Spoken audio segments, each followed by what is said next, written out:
11월의 마지막 거래일 우리 시장은 올랐습니다.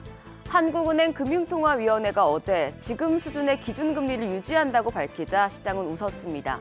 한은은 추가 인상 가능성을 강조하면서 다소 매파적인 입장을 밝혔지만 미국에서 금리 인하 기대감이 커지는 분위기라 시장에서는 금리 인상 사이클이 끝났다고 긍정적으로 해석하고 있습니다.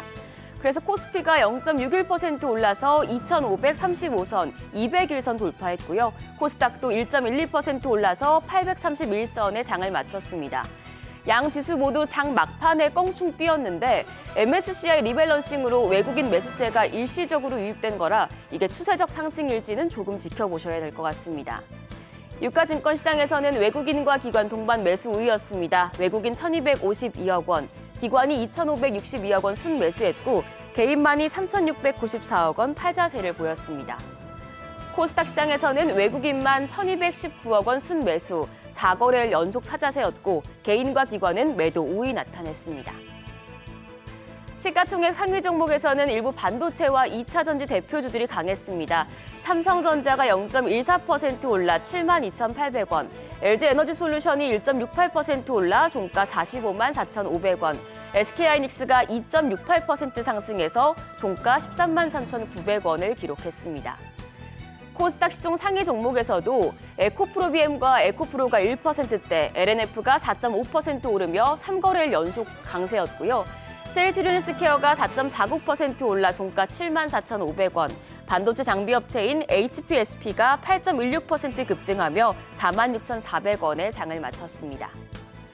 환율은 소폭 올랐습니다. 0.40전 올라서 1,290원에 장을 마쳤습니다. 종목별 순환매가 이루어지고 있습니다. 어제는 2차 전지와 반도체, 해운과 로봇주가 강했습니다. 2차 전지주는 전고체 배터리 관련주를 중심으로 매수세가 유입이 됐습니다.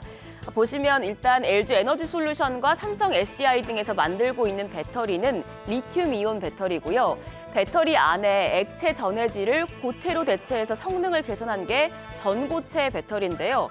전고체 배터리를 비롯해서 차세대 배터리 기술 개발을 위한 1,100억 원대 사업이 예비 타당성 조사를 통과했다는 소식에 영향을 받았습니다. 한동화성과 레모니 상한가, 이수 스페셜티 케미컬이 28% 넘게 급등했습니다. 반도체 업종은 모바일 메모리 가격 상승이 본격화되고 있다는 증권사 보고서에 영향을 받았는데요. 내년 메모리 반도체 시장이 올해보다 45% 가까이 늘어나서 삼성전자와 SK하이닉스의 합산 흑자 폭이 20조 원을 웃돌 것이란 언론 보도도 있었습니다. 해운테마는 발틱 운임지수, BDI 지수 상승이 주가 상승을 이끌었습니다. BDI 지수가 지난달 29일에 2,700선에 근접을 하면서 연중 최고치를 기록했는데 파나마 운하 병목과 블랙 프라이데이 효과로 수요가 늘어날 것이란 기대감이 영향을 줬습니다. STX 그린로지스와 흥하해운이 10% 넘게 올랐고요. 로봇주는 정부의 로봇 산업 활성화 정책에 대한 기대가 계속되고 있는 가운데 두산 로보틱스가 외국인 매수가 대거 유입되면서 테마 전반으로 수급이 확산됐습니다. 두산 로보틱스 어제 12% 올랐고 어제까지 12거래일 연속 상승했습니다. 11월 개인 투자자들이 2차 전지 종목을 대거 사들인 것으로 나타났습니다. 순매수 상위 5개 종목 평균 수익률이 에코프로 머티 효과로 주다리수를 기록했는데요. 2차 전지 왜 올랐고 어떤 점이 우려스러운지 짚고 갈 필요가 있겠습니다. 최근의 2차 전지 상승은 다른 업종에 비해서 덜 올랐던 데 따른 매수세 유입, 그리고 테슬라 사이버트럭 출시 기대감 때문이었습니다. 근데 간밤에 테슬라 사이버트럭 인도 이벤트가 있었고 주가는 하락했죠. 여기에 미국이 전기차 보조금을 받을 수 없는 해외 우려 기업 지침을 발표할 예정인데 중국과 합작사를 세운 국내 배터리 업체들의 지분 조정이 불가피할 것으로 보여서 오늘 우리 시장에서 2차 전지 업종이 영향을 받을 수 있겠습니다. 다만 오늘 LS 머티리얼즈 공모 청약이 이뤄집니다. 에코프로 머티가 상장 이후에 워낙 많이 올랐기 때문에 이 LS 머티리얼즈도 투자자들의 관심을 받을 수 있겠는데요. LS 머티리얼즈 상장이 2차 전지 시장의 바람막이가 되어줄지 체크하셔야겠습니다. 증권사에서는 2차 전지보다도 자동차, 전자장치, 전장 쪽을 주목하고 있습니다. IT 부품 시장에서 전자부품 장비 쪽이 스마트폰 시장 부품 시장 규모를 넘어설 것으로 전망이 되고 있습니다. 신영증권은 이에 따라서 IT 부품 업체들의 시장 진출 또한 가속화될 것으로 판단했고요. 또 KB증권은 삼성전자가 전장 쪽의 투자를 늘린다는 점에 주목을 했습니다.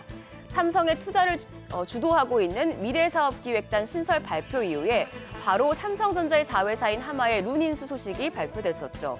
그래서 로봇과 반도체, 후공정 패키징을 이을 투자의 대장으로 전장을 눈여겨볼 필요가 있다는 분석이 나오고 있습니다.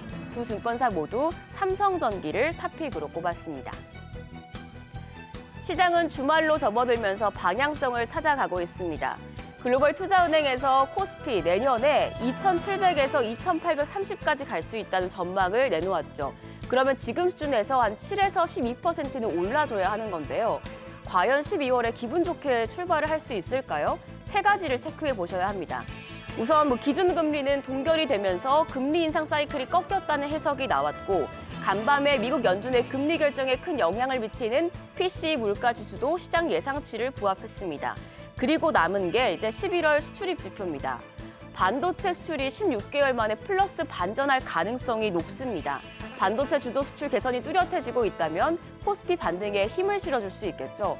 오늘 수출 모멘텀과 함께 일평균 수출 금액이 8월 수준을 뛰어넘어서 뚜렷한 회복세를 나타낼지 이 부분까지 확인하셔야겠습니다. 대신증권은 수출 모멘텀 2개월 연속 개선과 함께 견조한 수출 금액이 확인될 경우에 코스피 반등 탄력을 기대할 수 있다고 밝혔습니다. 그럼 12월의 첫 거래일 개장 머니쇼와 함께하세요. 지금까지 어제장 오늘장이었습니다.